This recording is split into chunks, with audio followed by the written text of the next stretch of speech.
Thank you very much. Thank you. Please. Oh,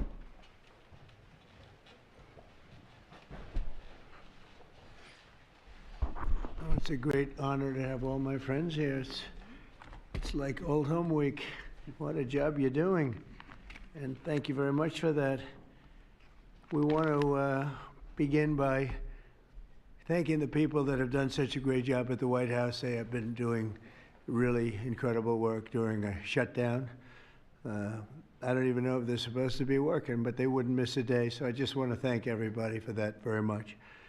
And we're here today to discuss a sweeping, unprecedented, and historically successful operation that my administration has carried out in recent weeks to arrest, prosecute, and permanently remove members of foreign drug cartels from American soil. And the people gathered around this table are the ones that are doing it, and in this room. Some of them sitting a little bit behind. In fact, some of them, I'm surprised they're not actually at the table. You people should be very insulted by that.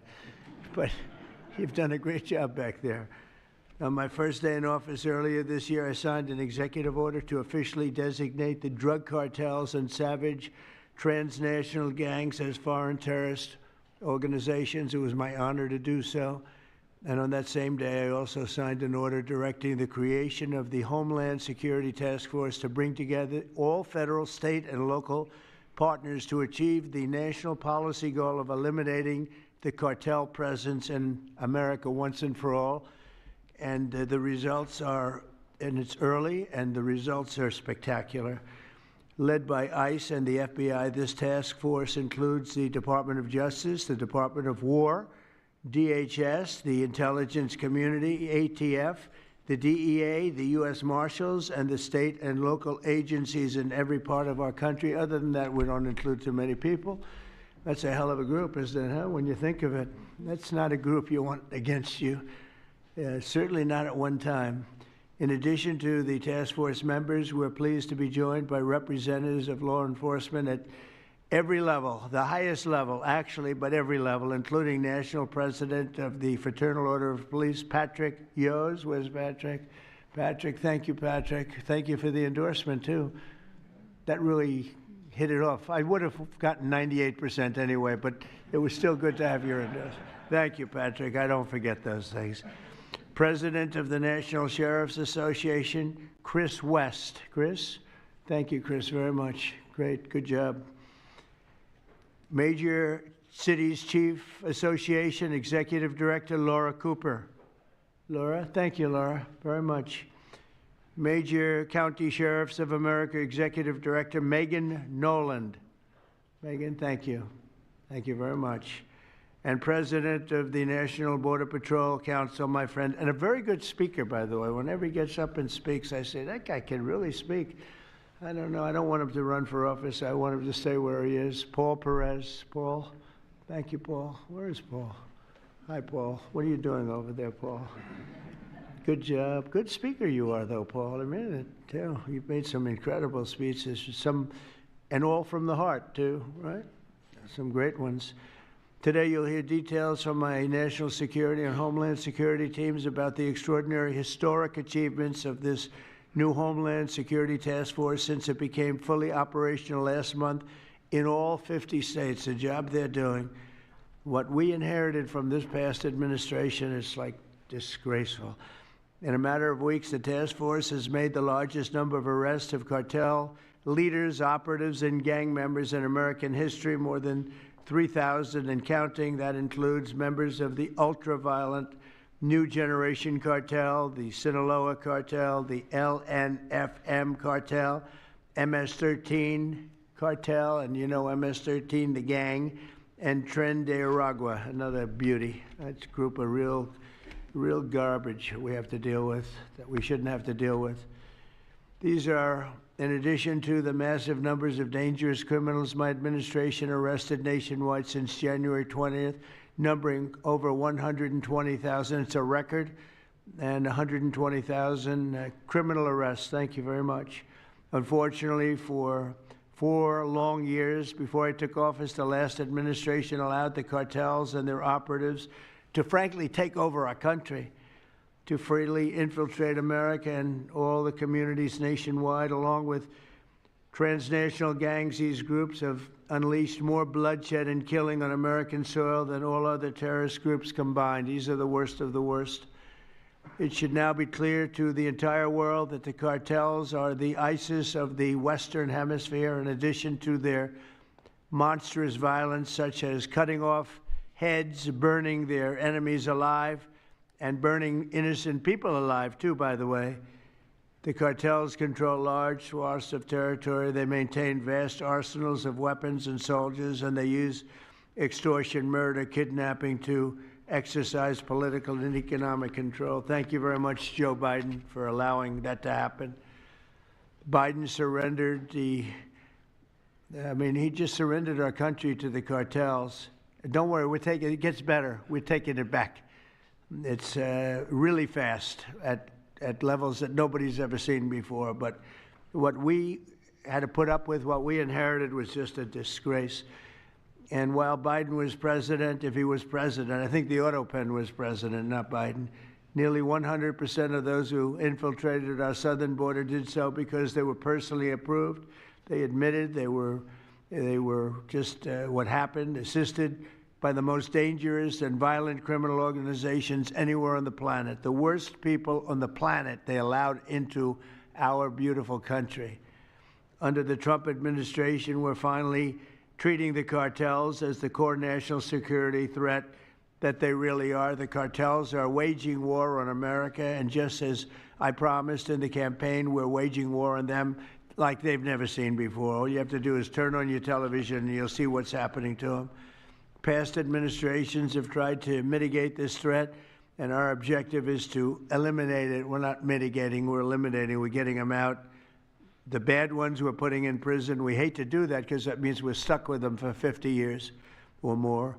In recent weeks, our Homeland Security Task Force has seized more than 70 tons of deadly narcotics, along with more than 1,000 illegal guns. And that's just recently. This is already the most successful anti-cartel and anti-gang operation in American history, and it's just getting started. We have incredible people. A lot of them are in this room with us today, and it's an honor to have them. But we're going to not stop until the threat has been fully and completely eradicated. I want to thank task force members with us today, including a person who's doing a fantastic job, Attorney General Pam Bondi. Thank you, Pam. Thank you. Secretary of War Pete Hegseth. Sounds so much better than Secretary of Defense. I don't know. Do you guys agree with that? I don't know. It sounds, we won the First World War, the Second World War. I would say everything before and everything in between. And then we got woke and we said, well, let's call it defense. I think we like it this way better. It's funny. That's something I thought it would be maybe controversial. And it's only controversial that we changed the name in the first place. It's not controversial at all. It's been unbelievably well accepted, Pete. Hasn't it, right? It's been pretty amazing. I thought it would be controversial. People want to have our country back. People want to do exactly what we're doing right now. We're getting a lot of credit for it, and we should. I want to thank, though, Pete. You're doing a great job. Pete Hegseth. Secretary of Homeland Security, Kristi Noem. Kristi, thank you very much. Director of National Intelligence, Tulsi Gabbard. Tulsi, good job. And the heads of all of the law enforcement agencies all throughout the room. You're really amazing, the job you've done. To provide additional details on our mission, I would like also to ask General Bondi to say a few words, followed by Secretary Noem, Secretary Hegseth, Director Gabbard, Homeland Security Advisor Stephen Miller. Stephen, you're such a superstar, Stephen.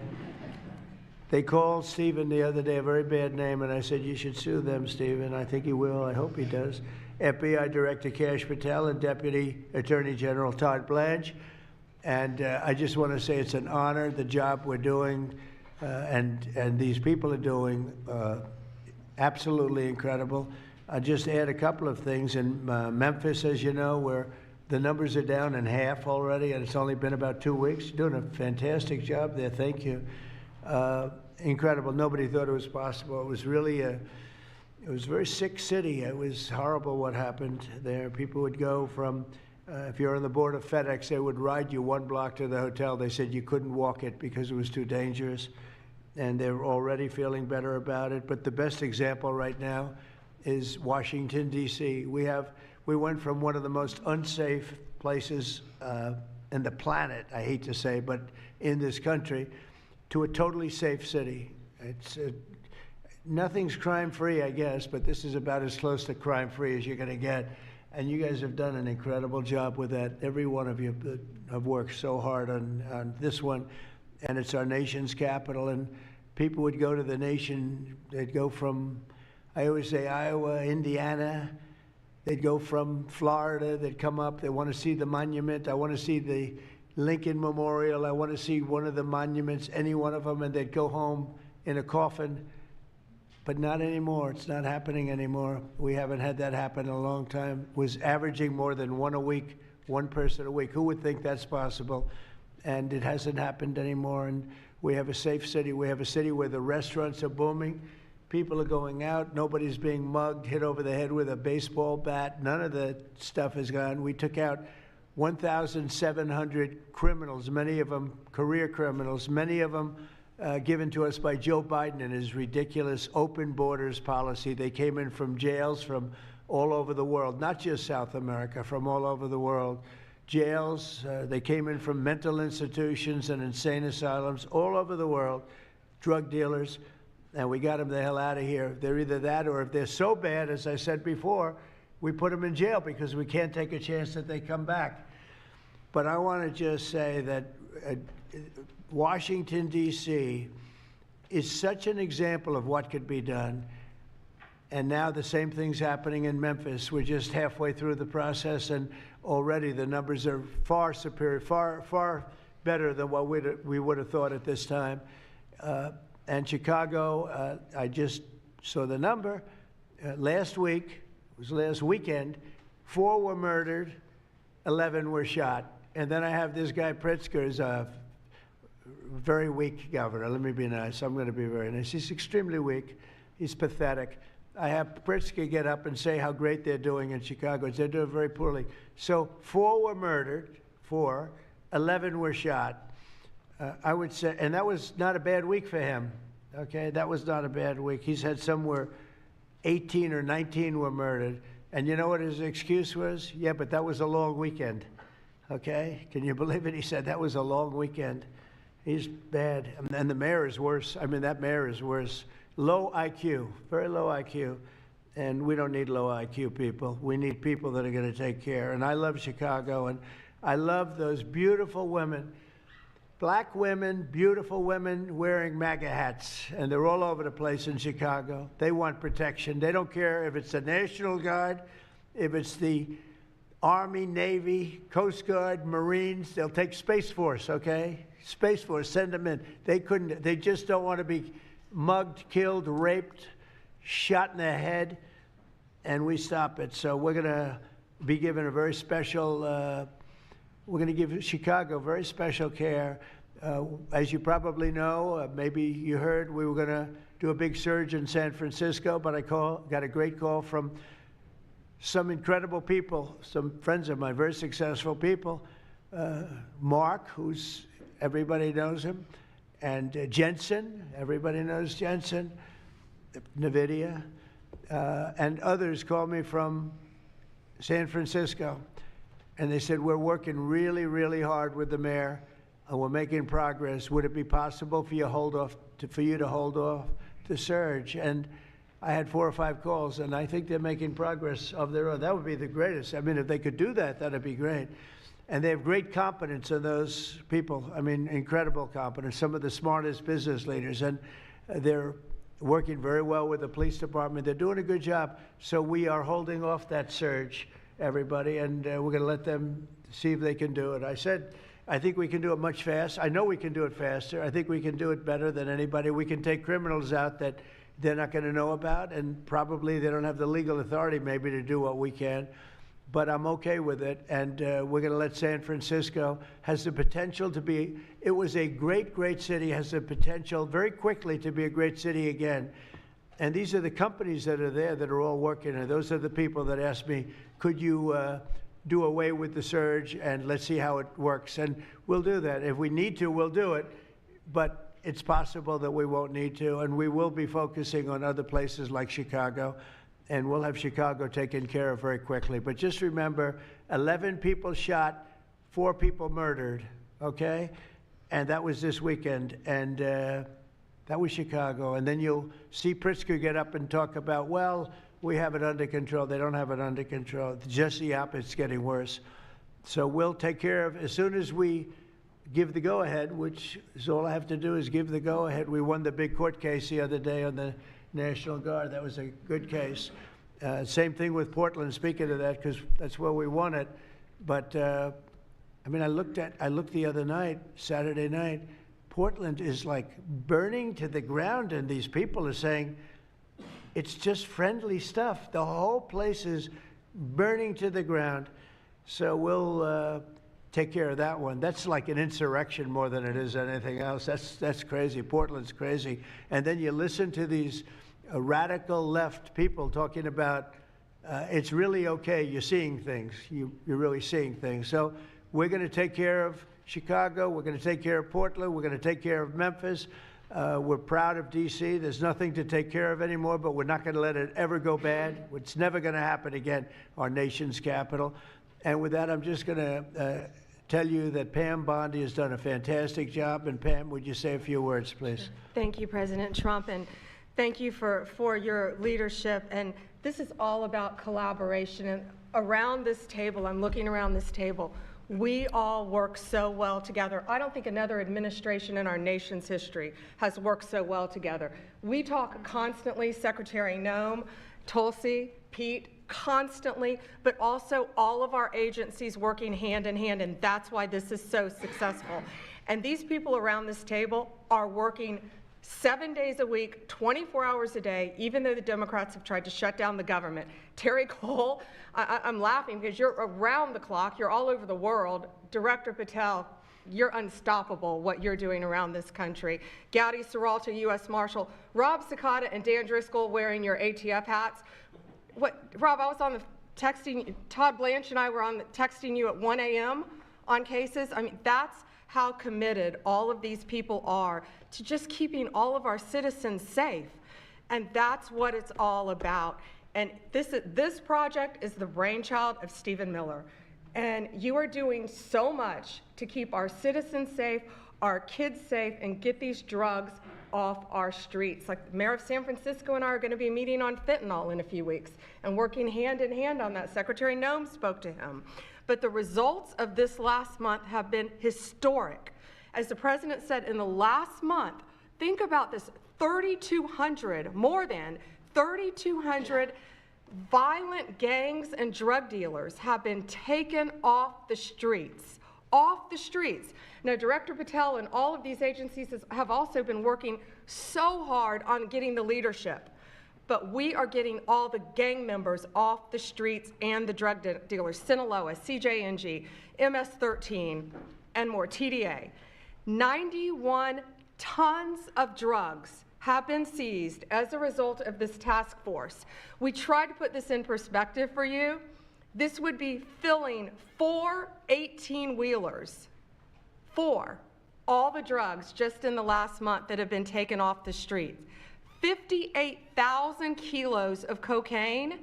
Think about a big backyard swimming pool. That would fill 1.5 swimming pools. Just the powder cocaine that has been removed, saving lives this last month, thanks to all of these people around the table. 2,300 kilos of fentanyl powder and 2.1 million fentanyl pills off the streets. And as the president said, more than 1,000 illegal guns. The Biden administration was, for way too long, all of these great law enforcement officers surrounding the table were not able to do their jobs. What they've said is now they've been uncuffed. They can do their jobs now. We've been watching transnational gangs grow in our country, become organized, set up infrastructure in all of our states, but no longer under President Trump. We are destroying the infrastructure, and we're no longer on defense. All of these great men and women are on offense, so they better get ready. We're dismantling the cartels, and we are taking the leaders into custody and all of the gangs. We are going to supercharge this work. This is not a pilot program. This is permanent. We are here to stay. And Secretary Hegseth, we couldn't do this without you and the Department of War. Thank you all so much for everything you're doing around this table, working tirelessly.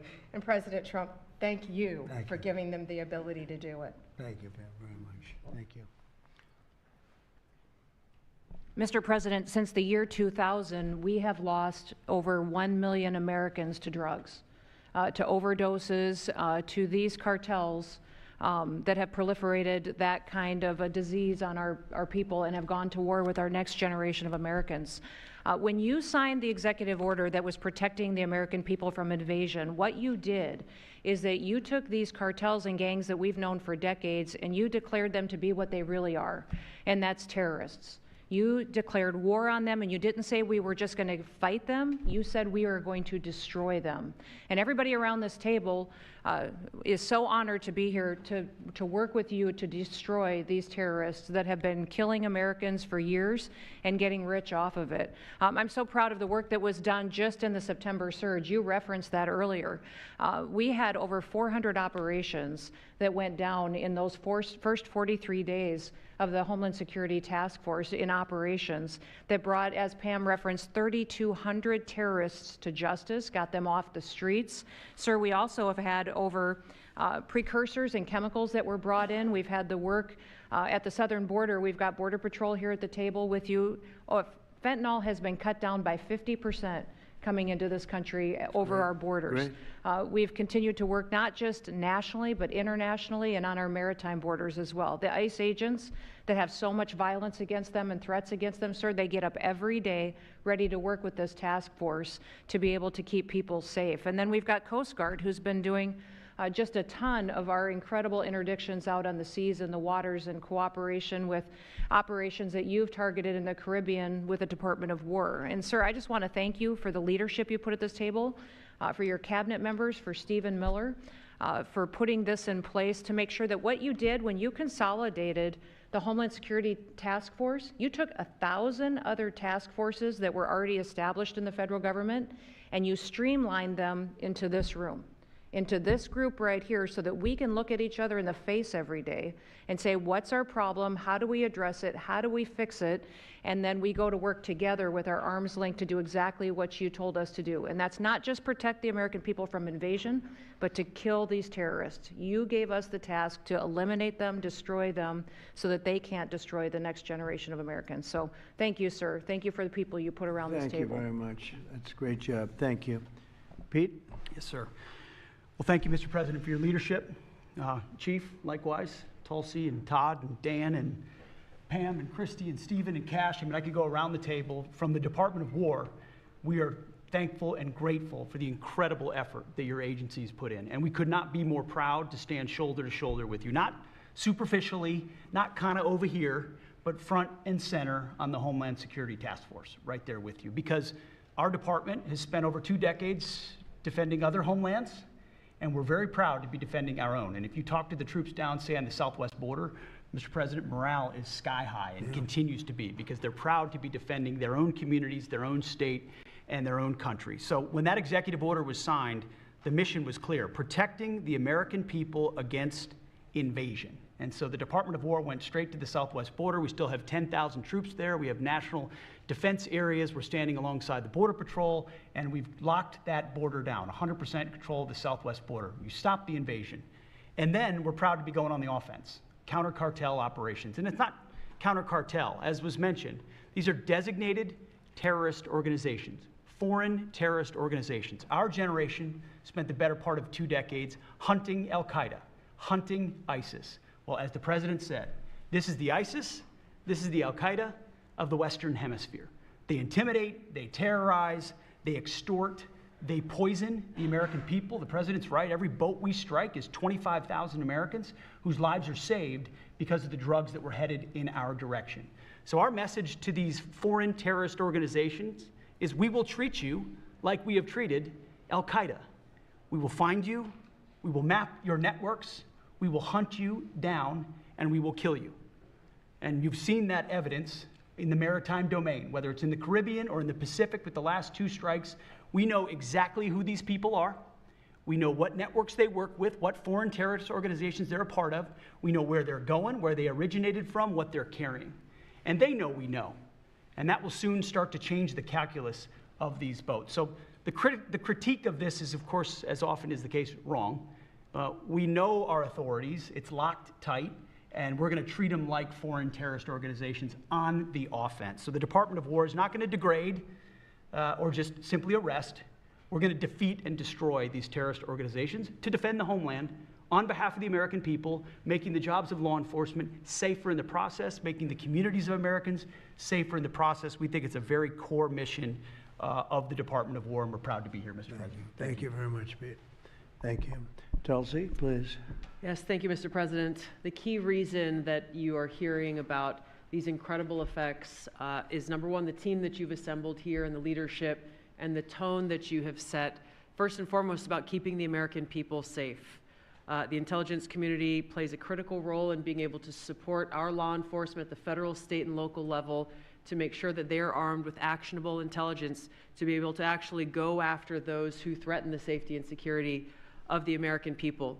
Mr. President, under your leadership, for the first time, there is a newly created National Intelligence Fusion Cell at the Office of the Director of National Intelligence, National Counterterrorism, that has a very simple purpose: to make sure that we have two-way intelligence sharing of actionable information between the intelligence community and law enforcement. I want to talk briefly about three successes that we've had just here in the last few weeks, Mr. President, through the success of this interagency fusion cell. Just this last week, our National Counterterrorism Center supported, through actionable intelligence to both U.S. law enforcement as well as Mexican law enforcement, the arrest of a Sinaloa cartel boss, El Plato, in Juarez, Mexico, as well as his top 3 money launderers.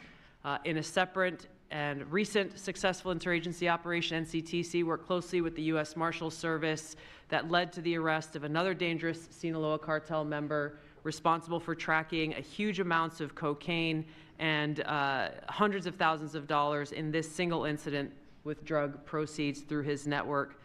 And I'll say the last example I'll share is probably the most insidious, was providing intelligence to the Mexican law enforcement that led to the arrest of a CJNG cartel-affiliated baby trafficker called La Diabla. Her whole money-making operation was centered around luring pregnant women, performing illegal C-sections, harvesting organs, and selling newborn babies. Mr. President, it's your leadership that has made all of this possible. I can tell you, in the midst of this government shutdown, our folks, like everyone around this table, are working 24/7 without pay and eager to get after this because they believe in your leadership and the mission that you have presented to them. Thank you, Mr. President. I'll hand this off to Homeland Security Advisor Stephen Miller, the leader of this task force. Let me just say, Mr. President, that this country was going to die without you. This country was going to actually die without you. That's what we were facing in 2024. We've been invaded for 4 years. Our communities were sinking. Our public safety had gone to zero. Cartels were running entire communities. Sex trafficking, child trafficking, labor trafficking was out of control. Overdoses were out of control. The cartels were claiming more and more territory. City services were buckling. This was a country on the verge of dying, and you alone saved it. And when you stepped forward originally in 2016, you started the movement to make America great again, and that means make America great again in every way, and that means safety and prosperity and peace and freedom from cartels and crime and gangs. And your vision and your leadership in declaring war on the drug cartels is the single most successful public safety initiative in American history. And I need the media to understand what President Trump has done. People have been talking about drug cartels for longer than I've been alive. And everyone has just taken for granted that they can't be touched or stopped. They're too big, they're too powerful, they're too evil, they're too murderous. They can operate with impunity. And in just 9 months, President Trump is the only American leader, not just in our lifetimes, but ever, to actually take the fight to the drug cartels, to actually seek their eradication. And it is happening. And so while the Democrats are shutting the government down and fighting for free health care for illegal aliens, look at what President Trump has assembled here. He's assembled a team under his vision, direction, and leadership that is saving hundreds of thousands of lives, hundreds of thousands of lives. And only President Trump could have done this. And I will say one last thing, which is that his courage has been an inspiration to everyone else in this room. There are people in this room, I'm looking at, for example, at Todd Lyons, who have been relentlessly doxxed and harassed and threatened. But when they see President Trump's courage, what he's been through for 10 years to save America, when they came after his family, his businesses, his safety, his freedom, everyone at this table knows we can give whatever it takes to get the mission done. So President Trump, thank you for your leadership, your boldness, your courage, and your vision. We're honored to serve underneath you. Well, I want to thank you, Stephen. And I have to say that, I've been making the rounds. I'm leaving tomorrow for some very big meetings, including with the president of China, where I think we're going to come out very well, and everyone's going to be very happy. But everybody said the same thing. A year ago, we had a dead country. We were a dead country. We really were, in a lot of ways, not just this. We were dead as doornails on this, but we were a country that was in serious trouble and beyond that. And we have the hottest country anywhere in the world right now. The whole world is talking about it. We have the hottest country anywhere in the world. We're going to clear up this crime in our cities. We can do it quickly, too. They showed how quickly we could do it in D.C. It was a real bad place. It was a real mess. Dirty, filthy, disgusting, graffiti all over the place, tents on every ounce of parks that we had. Just disgusting. And I rode around last weekend. I rode around the city. I felt very safe in that car, but, I would have done it without it. I wouldn't need that car so much anymore, I will tell you. But the place was clean. We've started that also, not only law and order, but the cleanliness is important. I think cleanliness is almost a part of law and order. If you see dirty, disgusting streets and potholes all over the place and railings falling down and graffiti all over the marble, beautiful statuary marble columns, those gorgeous columns where they had graffiti, it's all gone. And I think it's a part of it. I really do. I think it's a big part of it. But we have a city that we can be proud of. We're going to be that way with every city we have. That's why with San Francisco, I wish them luck, but we could do it so much faster. I told the mayor, I love what you're doing. I respect it, and I respect the people that are doing it. They're the biggest people in the country. They're the biggest people in the world. A lot of the high tech. Some people like them, some people don't, but they're smart, and they want to do it. And I said, I am so honored to let you do it, and if it doesn't work out, we'll do it for you very quickly. But I just want to thank the people around this table are amazing. Cash, please go ahead. Mr. President, I'll just keep it short, but I think what the media should realize is the amount of courage it takes to do this. And you led that mission. You led it during your campaign, and you brought it to the American people. I think the media should focus on some of these numbers the Attorney General just riled off. Those aren't numbers, those are lives. Lives saved by the millions. Enough enough fentanyl to kill over 200 million Americans, gone, evaporated, off our streets permanently. Your vision to safeguard American freedoms and our children and our future is the most courageous thing I've ever seen a president of the United States ever do. And your ability to marshal it out in 8 months, these statistics would have taken other administrations decades. And the partnership that you see around the table, I just want to, sum it up with the following. When I call these folks around the table, when I call our state and local law enforcement partners who have been absolutely critical to this mission, when Stephen Miller called me and said, we're going to create the Homeland Security Task Force and the FBI and DHS are going to co-lead it, I said, absolutely. The country's been yearning for this and needing it. And the one thing I see different than any other administration is when I call these people, they pick up. I don't get a voicemail. When I make an ask, they answer, and the same is true. And so the FBI is playing a pivotal role in your administration in helping lead out this mission, and Stephen's vision has finally come to life. And instead of attacking the people at this table, maybe the media should go out there and talk to the lives that have been saved forever and the communities that have been safeguarded, because it takes courage to do that. It takes courage to implement that plan, and it takes a president and President Trump to put a leadership team like this together.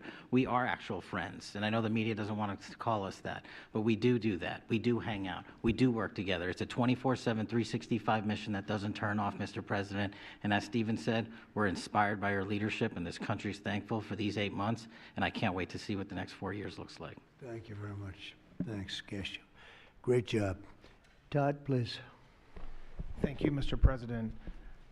The number that I think matters, over 3,266 terrorists have been taken off the streets in 2 months. And for each of those arrests, there's anywhere from between 4 to 20 law enforcement agents, federal, state, and local, executing those arrests. And that means every one of them are putting their lives on the line to make these arrests, to make our communities safer. And so what I will say to them is thank you, but also what I will say to them is that to the extent that there are politicians, as recently as today, suggesting they are doing something wrong. We have governors, district attorneys, mayors, and even congresswomen suggesting that our federal law enforcement and the state and local law enforcement that are helping them are doing something wrong.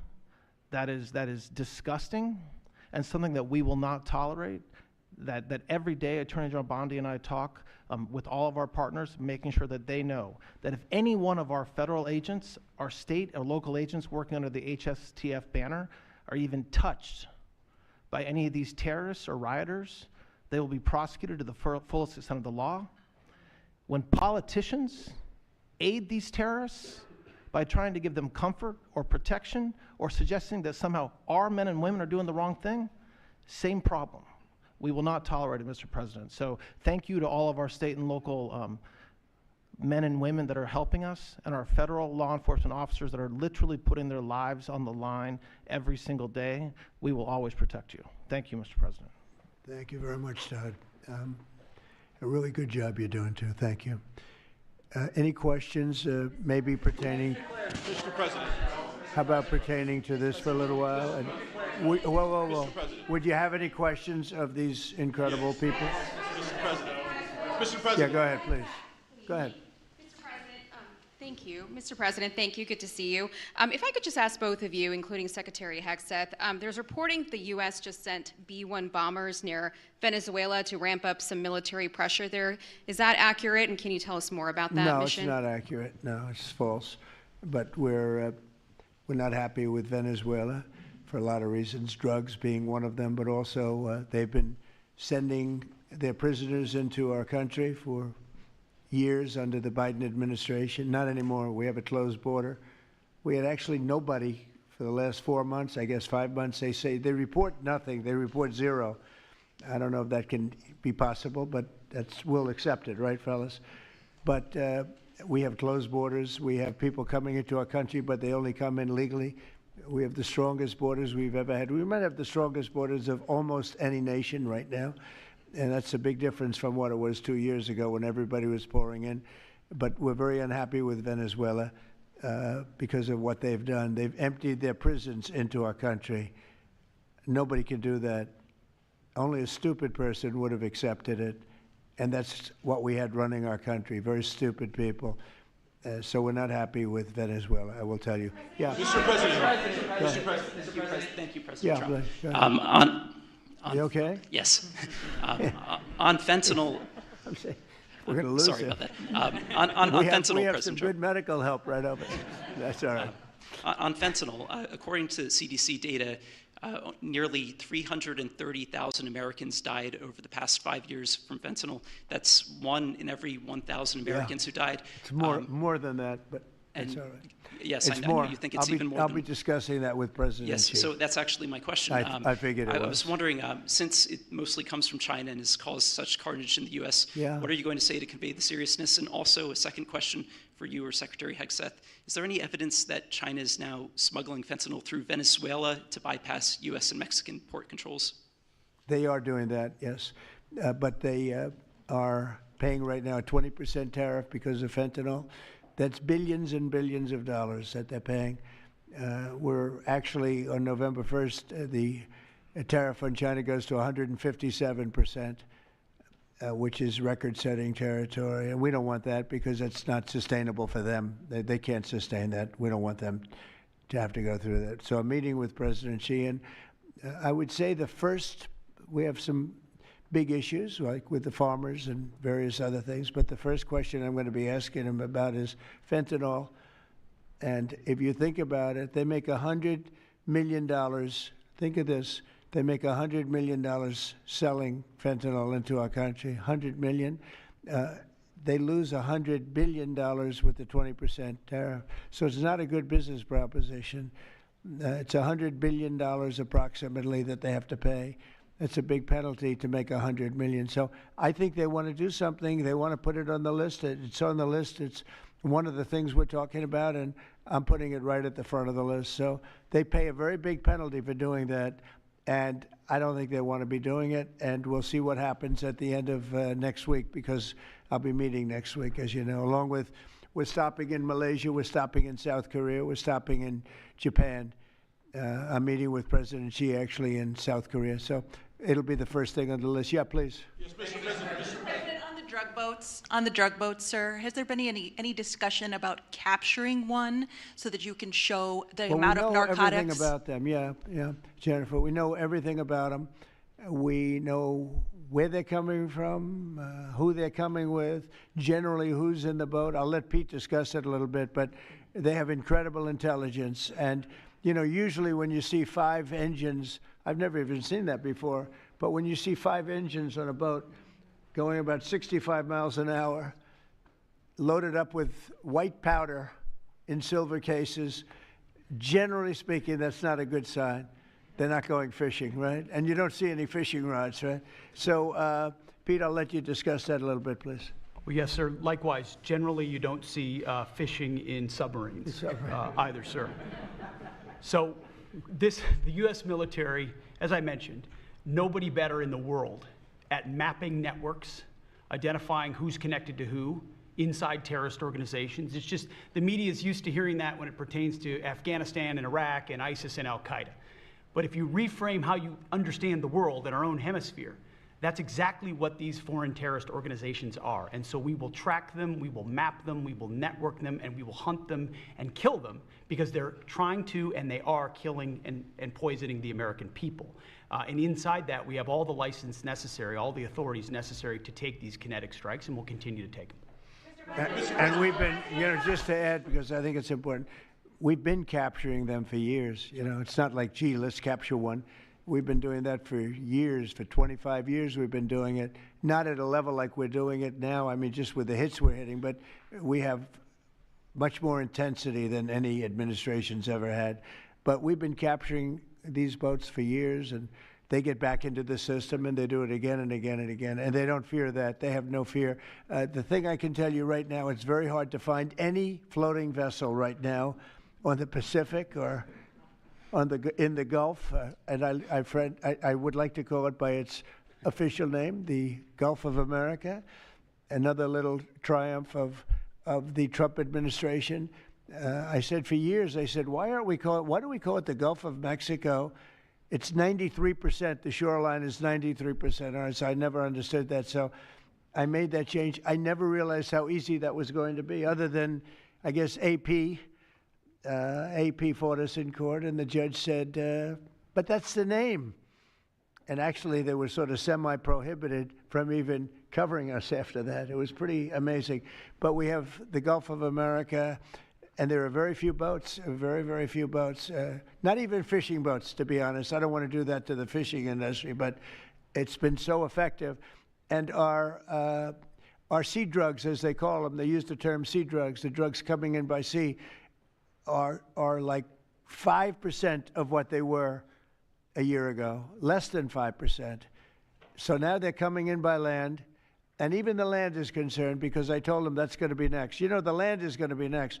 And we may go to the Senate, we may go to the, you know, Congress and tell them about it, but I can't imagine they'd have any problem with it. I think, in fact, while we're here, I think it's a good idea, Pete. You go to Congress, you tell them about it. What are they going to do? Say, gee, we don't want to stop drugs pouring in. They're killing 300,000 people a year. I think that's the real number, 300,000 people a year. So between that and my discussion with President Xi, I think we have never made progress like we've made.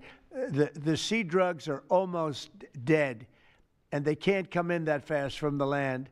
And the land drugs are much more dangerous for them. It's going to be much more dangerous. You'll be seeing that soon. So that's the way it is, yeah. Go ahead, please. Yeah, go ahead, please. With the glasses, go ahead. Thank you, Mr. President. Good. I wanted to ask, what's your reaction to Representative Dan Goldman calling on NYPD to arrest ICE agents who he says are acting illegally? He says they are illegally assaulting people and illegally detaining people at immigration courts in New York. Well, you know, I know Dan, and Dan's a loser. You understand. He's a guy that doesn't have what it takes. He's been trying so hard, and they're exhausted. I mean, it's so ridiculous, right? A suggestion like that. So, you know, they're just trying so hard, and it's not working. They've even now started imitating me, of all people. They want to imitate me. And they start using foul language, but they use too much of it. You know, you can't use the F word 7 times in one sentence. It doesn't work. It might work once every 7 news conferences, but you can't do it. You can't do it 7 times in one sentence. So I don't know. They're really they're in big trouble. That party. Go ahead. Mr. President. Some alleged smugglers have survived some of these recent strikes and been sent back to their home country. If they're terrorists, why not just arrest and detain them? Go ahead. 2 points on that. First, when I served in Iraq in 2005 and 2006, we used to, in sort of a gallows humor way, talk about the Iraqi catch and release program, the reality that we would catch a lot of people, hand them over, and then they would be recycled back through, and we'd have to recapture them or attack them again. And that's why changing the dynamic and actually taking kinetic strikes on these boats ought change the psychology of these foreign terrorist organizations. To those 2 that survived the shot on the semi-submersible, think again, compared to Iraq and Afghanistan, the vast majority of people that we captured on the battlefield, we handed over to the home country. Did we always like how it shaped out? Sometimes we did, sometimes we did not. But 99% would go to the Afghan authorities or the Iraqi authorities. So in this case, those 2, they were treated by American medics and handed immediately over to their countries where they came from, hopefully to face prosecution, which is a very standard way of handling something like this. And you'll do that with future survivors, anyone else who survived? We've got protocol of how we'll handle it. Mr. President. Not that guy. He's so hopeless. Go ahead. Go ahead. Yesterday, there was a vote at the Knesset on annexing the West Bank. Do you see it as a challenge to your peace efforts? Could you say that louder, please? Yes, yesterday there was a vote at the Knesset in Israel on annexing the West Bank. Do you see it as a challenge to your peace efforts? Will you answer that, please? Because I cannot understand the words you're saying. Where are you from? Where are you from? You're from France. Beautiful accent, but we can't understand what you're saying. Huh? She said a vote at the Knesset on the West Bank. The West Bank is, don't worry about the West Bank. Israel's not going to do anything with the West Bank, okay? Don't worry about it. Is that your question? They're not going to do anything with the West Bank. Don't worry about it. Israel's doing very well. They're not going to do anything with it. Yeah, please, go ahead. Thank you, President Trump. Are there any safeguards in place to protect Americans from fentanyl and cartels when you leave office in 2028? Any protocols that could be put in place in case a future administration comes in that wants open borders? And I also have a question for the Secretary of War as well after your answer. Well, the if that's biggest okay. thing we can do is make sure they don't come in, because open borders, they would destroy. It's amazing that our country is even surviving with what we went through, coming in by the millions and coming in from the wrong places. You know, I know all these people that run these countries, and they're smart. They're very street smart, and they're not sending their best, you know. They're not sending, they're taking them out of their prisons and their mental institutions, as I say over and over again. They're the drug dealers. They're the drug addicts. They're people that don't work. I mean, the best of them are people that don't work. They don't work. They're on welfare, their form of welfare, which is tiny. You know what their form of welfare? They give you a piece of paper. They give you nothing. But they want people that work. They don't let those people come out because they want those people. You know, they cherish those people. Those are the people that make their country run. They give us all of the people that don't work and are murderers. 11,843 murderers came in. 11,800, many of them committed, more than 50% committed more than one murder. Now, why do we want them? Why would Biden and that group of thugs that he had working for him, why would they accept these people?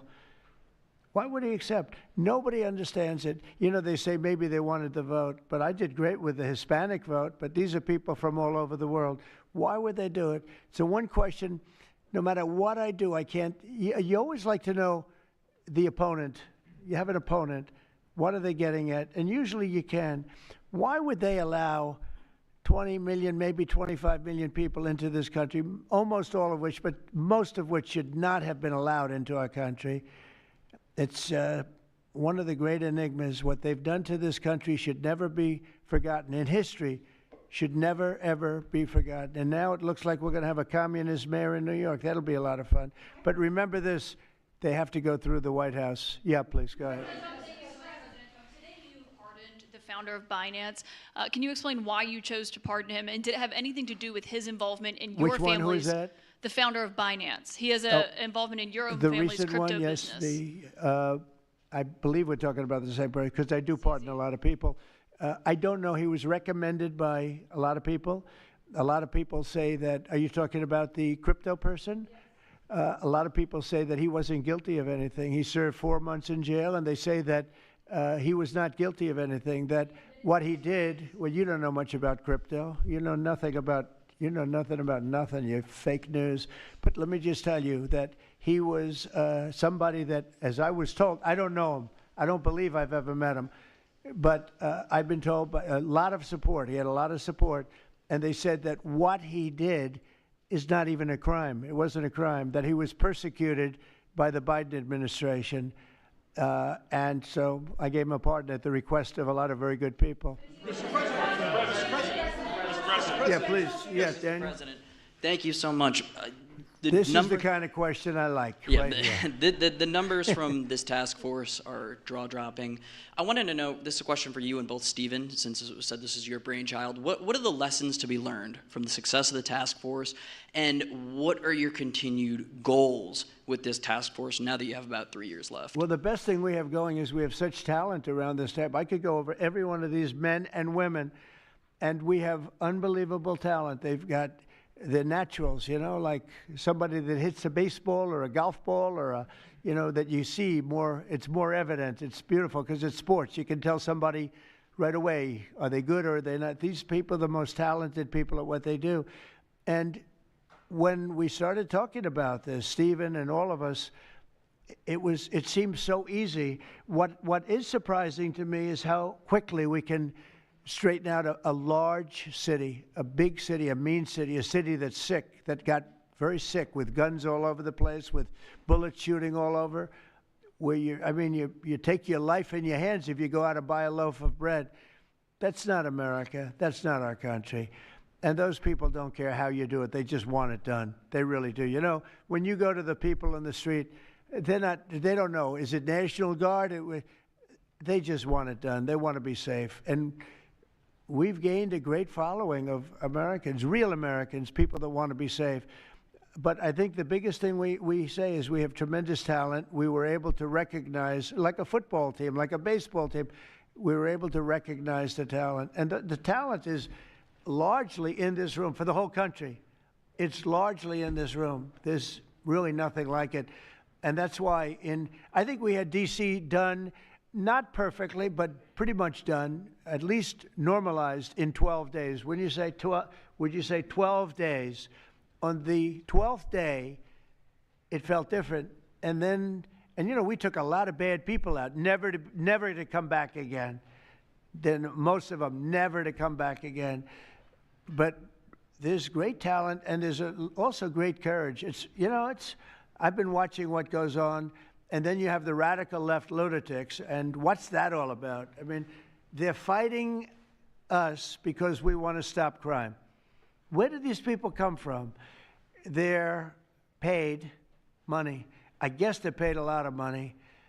But like I saw that ridiculous march the other day, I say, these people are not representative of our country. And not all of them, of course, but many of them are total lowlifes. These are lowlifes. These are people that are paid agitators, and they're not representative of our country. So I don't know. I can just tell you that our country has tremendous spirit right now. You know that better than anybody because you cover it well. But we have a lot of people that are very happy right now with the direction. They did a poll the other day. The direction of our country is better than it's been in 37 years. And I'm upset because I think it should be better than that. I actually said we should be better than that. So, you know, thank you very much for your question. Brian? Mr. President, yes. Thank you, Mr. President. You guys have done an amazing job in Memphis. Some of those numbers are staggering, and we've gotten message on social media wanting to thank you for that. But I think, can you talk about the number of missing children you guys have discovered in Memphis? That's amazing. Well, it's hundreds of thousands were lost through Biden and the Biden administration, and we are getting a lot of them back, but they're either dead, they're slaves, they're captured in some form. But think of it, hundreds of thousands we're talking about, not even believable. And they came in through the border, they were sold, they were bargained for, and this was all Biden, meaning Biden and Obama, the same, you know, the same mentality, frankly. I think it's the same mentality. Let me tell you, Barack Hussein Obama was a lousy president. A lot of bad things happened. Remember when they used to talk about Trump with the jail cells? Well, he built the jail cells for the children. He built those jail cells. Remember that came out? But, sir, they were built in 2014. You remember when that came out? After me going through that stuff for about 2 weeks, and then they found out it was Barack Obama that built those jail cells. No, these people they were bad leaders. I hope we don't have it again. I hope we don't have it again because, you know, our country's come back a long way, but it can only withstand so much, and we don't want to ever go through that again. We never want to have open borders again. We don't want to have men playing in women's sports. We don't want to have transgender for everybody. We don't want that. We want to have a great country with low interest rates, nice housing, great education, a strong military, the basics. Yes, please. Thank you, Mr. President. In last night's New York City mayoral debate, Zohran Mamdani said he would close Rikers Island if elected. What kind of impact would that have on public safety? Well, it's not good. I guess it's not a very nice place, but you need it. You need something. You have a lot of additional people in New York City that should not have been here. They came here through the open border, through Biden's. You know, I don't know how they even do it. New York City's always been tight for money, and then they spend, you know, $8 billion, and nobody complains about it, on people that just showed up and they just came out of nowhere. Where did they get the money? All of a sudden they have money. I tell you what, we have to keep our prisons very fair and very safe, but you get a lot of criminals. We have a lot of additional criminals. I used to talk about it. They used to say, well, only good people come in from foreign countries. I said, that's not right. I didn't know that for a fact, but it had just started, right? The open borders and people flowing in by the millions. They make our criminals look like the nicest people on earth. That's the only good thing. They make our criminals look like nice people. They are the meanest, the most vicious. Tren de Aragua, you don't get any sicker. They cut people's fingers off because they called the cop. Did you call the cop? Yes. They cut off his finger so he can't call the cop anymore. And then they say, next time we're going to cut off your hand if you cut, because they took over his apartment in Colorado. You know, Colorado, they took over a town, then they took over another town, and you have a weak governor over there. He doesn't know what the hell he's doing, so he lets it go on. But we're getting them out of here. We're getting them all out. They're going back to lots of, not just Venezuela, they're going back to lots of countries. Venezuela would be one, however. Yeah, please. Thank you, Mr. President. Thank you, Mr. President. Yeah. A moment ago, you said that if Secretary Hegseth went to Congress and briefed them on the operations No, we against will these, go, I said. You will go. And We it would will be go. We're difficult gonna for them go. to object. I don't see Eddie Lawson going. No reason not to. You know, they'll always complain, oh, we should have gone. So we're going to definitely, I'd like to just tell you, let's go. We'll go. And Mr. We're going to President- tell them what we're going to do, and I think they're going to probably like it, except for the radical left lunatics. And Mr. President, if you are declaring war against these cartels and Congress is likely to approve of that process, why not just ask for a declaration of war? Well, I don't think we're going to necessarily ask for a declaration of war. I think we're just going to kill people that are bringing drugs into our country. Okay? We're going to kill them. You know, they're going to be like dead. Okay? Mr. President. Yeah. Mr. President. Yes, red hair. Thank you. Beautiful red hair. Thank you. I'll tell my hairdresser that. She'll love it. This is a question for both you and the Secretary of War, Mr. Hegseth. Who are you with? I'm with the Center Square. We're a newswire service. With everything that's going on between the narco terrorists in the Caribbean, and then also with more Chinese, Iranian, Russian ships also taking part in Venezuela. Are you have any plans of expanding operations out of Roosevelt Roads and in fact placing some home porting some ships there? Yeah, go ahead, Pete.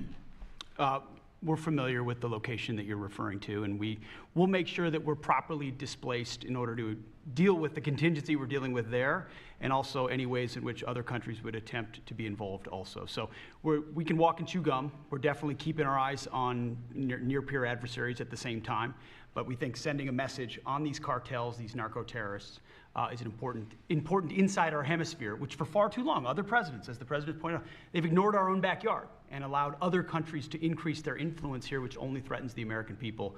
We're changing that. One big thing that has happened, though, because you mentioned expansion and expand our efforts. So when I was running for office, second term, everybody was talking about the fact that nobody wanted to join the military, nobody wanted to join the great police force. They didn't want to join New York's finest or any of our police forces. They didn't want to join anything having to do almost like with the country with the uniform. We are setting records with the Army, Navy, Air Force, Marines, Space Force, Coast Guard. We're setting records. We've never had anything like it. And I'll tell you when it started, November 5th. We didn't even have to wait till January 20th. They saw spirit. And now we have people coming in that are, it's unbelievable. And if we wanted to increase our military force, if we wanted to increase any one of these, including police forces, they can now get men. People didn't want to be policemen and women. They didn't want to be firemen and women. They didn't want to go into the military. We were having tremendous recruiting problems, and now we're setting records. We literally, last year at this time, you were doing stories that the recruitment was a disaster. We couldn't get men and women to go into the military. Now we have such an overabundance. We've never had, I mean, it's, as I understand it, it's like record-setting recruitment. This is in less than a year. It's been amazing. So this is a good time to expand if we want to do it, and I think we should. I think we should, and we probably will. Yeah, please. Yeah. Blue. A couple questions for you.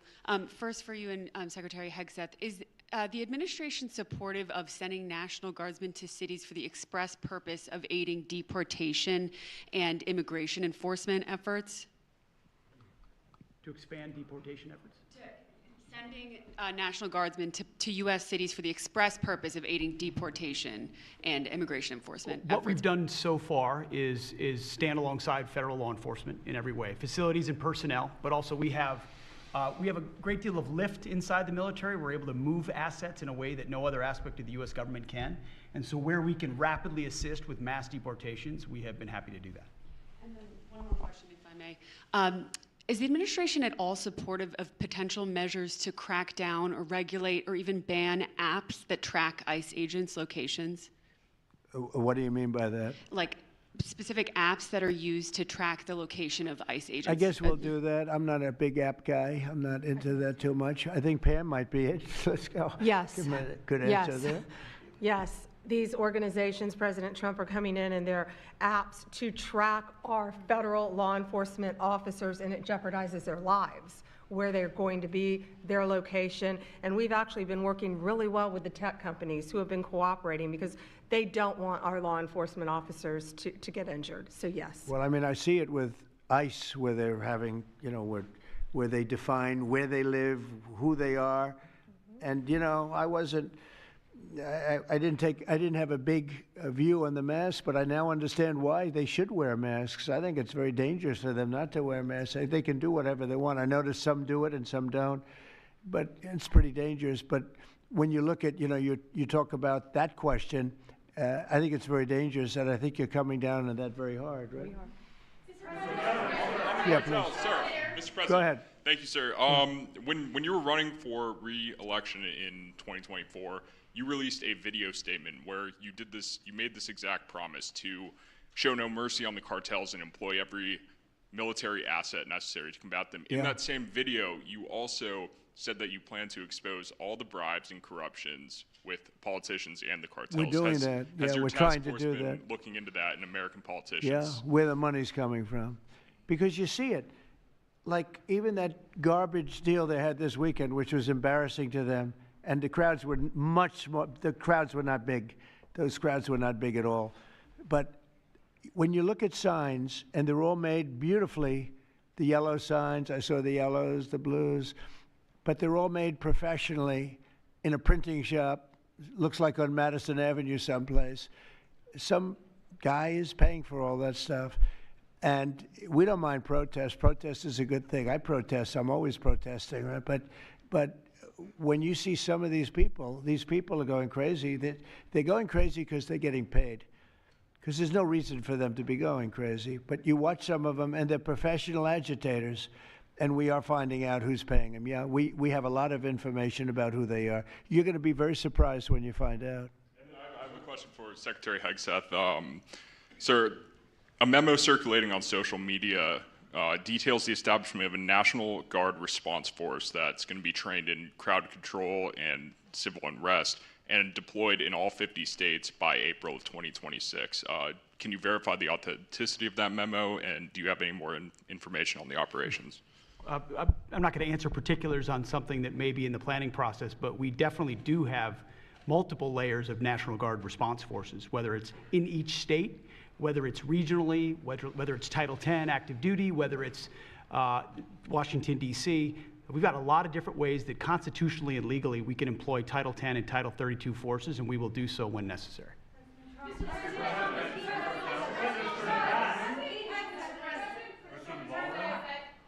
Thank you. President Putin basically said today that Russia is immune from U.S. sanctions. He said that it would not impact the Russian economy in any serious way. Is he good. wrong? I'm glad he feels that way. That's good. I'll let you know about it in 6 months from now. Okay, let's see how it all works out. Yeah, go ahead, please, Blue. One about the shutdown. I'm Taylor Poplars with Spectrum News. The same day you established this task force back on January 20th was the same day you pardoned the January 6th defendants. Yeah, very proud of that. Yeah. Just last weekend, one of them was charged with allegedly threatening to kill House Minority Leader Hakeem Jeffries. And a big theme of this task force has been allowing law enforcement to do their job and holding accountable people who go after law enforcement. Do you worry that your actions back on day one undermine what this task force is trying to accomplish? No, you have thousands of people that we're dealing with, and you know, if one goes haywire, look at what this guy in Virginia said, where he wanted to kill his opponent. He's going to kill his opponent. He's going to kill his opponent's children and I think wife, and he continues to run. And the Democrats continue. He's running for what, Attorney General in Virginia. Look what he said. So now, do you think all Democrats should be prohibited from living anymore? I mean, think of what he said. He's going to kill his opponent, and he's going to kill the children of his opponent, and I think the wife. I said, this guy's sick. That is a sick guy. And how do you vote for somebody like that? But I don't view that every Democrat would say that, because not every Democrat would say that. So you can't, you could have one person, but I don't know of the incident. I can say we're very proud of what we did. We had the courage to do something that should have been done. The problem, sometimes the Republicans are too nice. They're a very nice party. The Democrats play a much dirtier fight. It's amazing. You go after dirty cops like Comey, and you go after, these are dirty cops. Letitia James is a dirty cop. You go after these people, and they say how horrible you are, and yet I got indicted 5 times and impeached twice. Nobody says anything about that. They say, they actually said the other day, he's trying to indict somebody. I got indicted 4 or 5 times, Todd, maybe more than that. Yeah, I think you could say 87 times if you really think about it, right? With the charges, a bunch of phony guys, but nobody says anything about that. But they mentioned it the other way. No, the Democrats play a very dirty game. It's all they're good at. They're good at a couple of things: cheating on elections and playing very dirty. And they have one good trait: they stick together. They stick together. They stick together through the worst policies that anybody's ever seen. It's unbelievable how they stick together. And I respect them for sticking together, but it's a dead party because their policies are no good. Okay. Brian, we'll do a few more and we'll go home. Wonderful. Everybody's going to go home. I'm going back to the Oval Office, however. Speaking of Democrats, there's a report that there's a grand jury on Adam Schiff for apparent mortgage fraud. If he is indicted, should he step down as a U.S. Senator?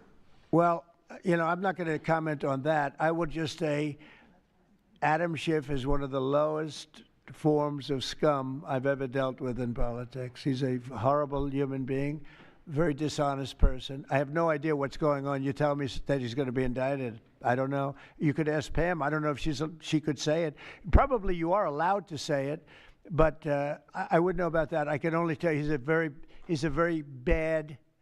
I think he's actually a sick person. Do you want to talk about that? We're not going to comment on any grand jury that's open. We can't legally. I don't know. By the way, I hope it's true, but I don't know anything about it. Yeah, please. Oh, millions of dollars, yeah. Well, I also give, I give a lot of money to the White House. The White House is, as you know, I give my salary, and I usually like to steer to the White House because this house was a little bit abandoned. First of all, for 4 years, you had a guy walking around that didn't know where the hell he was. And this house was not taken care of the way it was supposed to be. I take very good care of property. I was very good at that. And you'll notice the floors downstairs, I paid for them. Marble, the most beautiful marble you've ever seen. The white floors down in the palm room, which they look like they came out of, I don't want to lose because they're big supporters of mine, Home Depot. So I'm not going to say bad, but they did come out of a box from Home Depot about 30 years ago. They were all broken, but now they have the most beautiful floors, the most beautiful lights and chandeliers. I think most of you, Brian, you've seen that, right? Yes. How beautiful is that? And I take care of it. So I spend millions of dollars on this building, taking care of it. It was not properly maintained, and now it's starting to gleam like it should. It should really gleam, and you should go down and visit the Presidential Walk of Fame. Have you seen it? It's quite good. I'm sure that a lot of people coming to the White House, it's hot. It's very hot, but it's really a tribute to the presidents, past presidents of our country. Yeah, please. Mr. President. Yeah, behind you, please. Yeah, go ahead. Thank you. So on Monday, a question for you as well as Secretary Noem. On Monday, Mayor Karen Bass of LA and Representative Robert Garcia, they held a press conference and they called for an investigation into DHS, accusing them of unlawfully arresting U.S. citizens and racially profiling and only arresting people because, in Robert Garcia's words, they look like me. He's a Hispanic individual. Do you have a response to that? Are you asking me that question? You as well as Secretary Noem. They are arresting bad criminals, and they're really good at it, too. I look at the numbers, they always like to say that, oh, you're arresting this and that. Then when you check it, you find out, geez, almost every single time, and, obviously every once in a while they may get one wrong, but they always correct it. They're able to correct it. But they are arresting really bad people. They're arresting people that kill, people that would cut your throat and not even care about it. These are brave people, and it's very dangerous. And if they go even a little bit too far, they get into trouble, which is a shame. I protect them, but they get into trouble. But they're arresting very serious criminals, and they're getting them out of here. Okay, one or two more. Doug, do you have a question? I'd love to have Doug have a question, our great photographer, because he's such a great guy, and he might be the most talented person over there. I don't know. Go ahead. Let's hear your question. This guy's a real beauty. On the cartel strategy, hearing you talk about it as a war, hearing Secretary Hegseth talk about defeating and destroying and the comparisons to ISIS and Al-Qaeda, those efforts took American troops being engaged in foreign countries. Do you think that's ultimately where this is headed with the cartels, having American troops in countries like Venezuela? No, the cartels are very bad. They a lot of bad people coming in. They were interviewed recently, and they were asking people what their problem was, and one guy said, yes, I'm up for murder. Didn't know what he was saying, obviously. I'm sure his lawyer was not thrilled with his statement, but no, they're rough people coming into those cartels. Those cartels are rough. You look at what happens, the trip up is horrible, especially for women. They're being killed, they're being raped at levels that nobody thought even possible. In my opening speech, I mentioned that, but in a very light way. I mentioned the word rape. Then I found out that you take a look at what happens in those cartels. It's horrible what's going on. And we're doing the world a big service by just telling them, you know, you don't have too many cartels now because they know when they get up here, they're going to be stopped. Under Biden, they were just flowing into the country.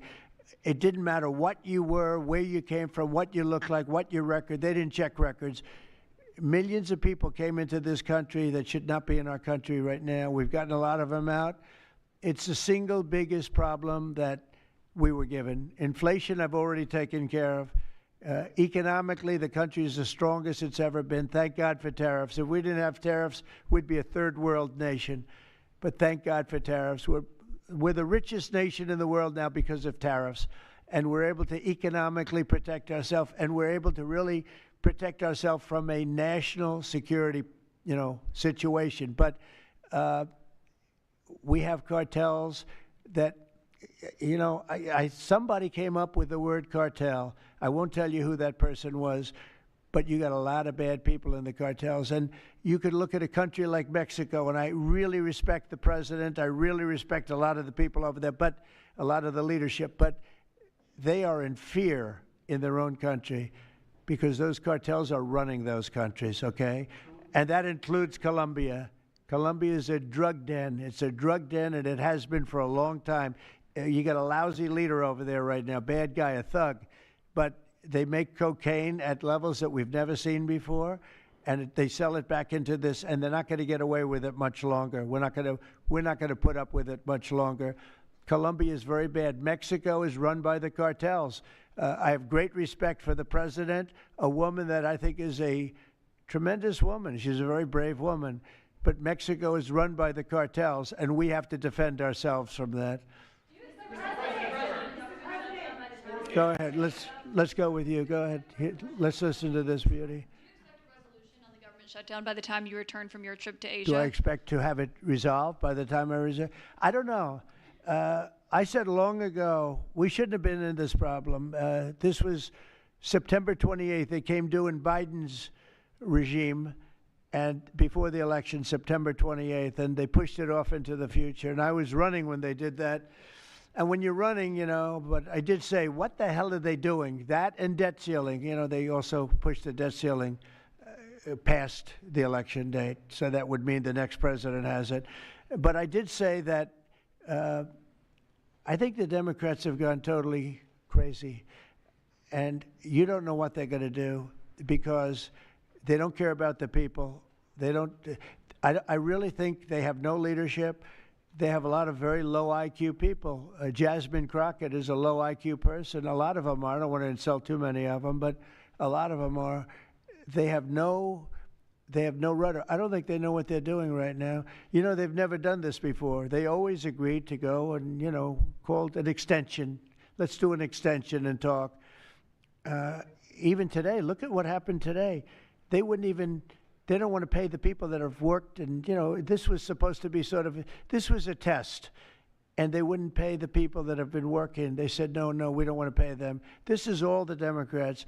Now, all we need is 5 Democrats. And I know a lot of Democrats that are saying they're more than 5. Probably not that many more than 5, but they're more than 5. And all we need is like 5 Democrat votes so we open our country again. Sad, though, we have the greatest economy in our history. We have the highest stock market. All these things are rocking. We will have by the end of my first year more than $20 trillion of investment. The all-time record is $3 trillion. I think it's China. We're going to have $20 or $21 trillion. We've never had anything like it coming in because of tariffs. The money pouring into our country, the plants that are opening, AI, automobiles, everything. And the Democrats want to close our country. They're really, they say deranged. They are. They suffer. I guess it's Trump derangement syndrome, which I think is going down now as an official condition by the doctors. I think they get paid extra money if they handle it because it's more difficult to handle than a normal mental disease. But you know what? They really should approve an extension, get the country back to work, get the people paid. And, it's very simple. You just don't know what's going on. There's something wrong with them. Yeah, it's sad, actually.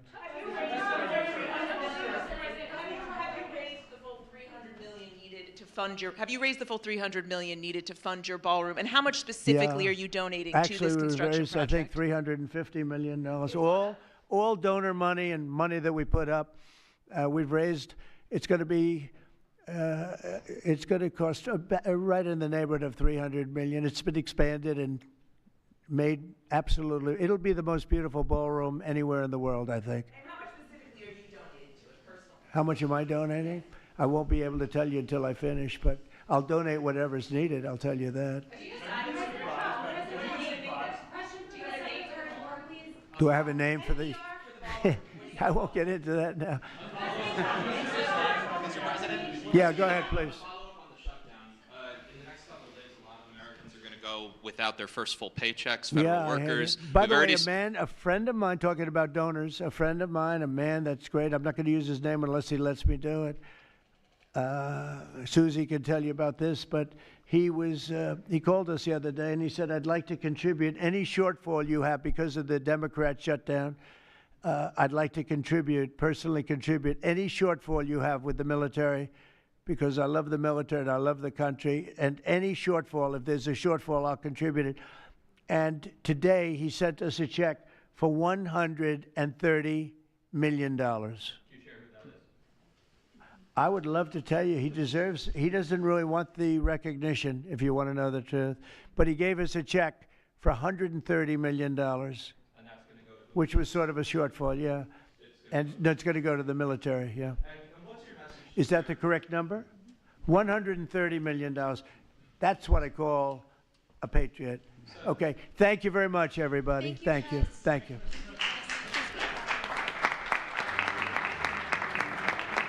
Another day in Paris.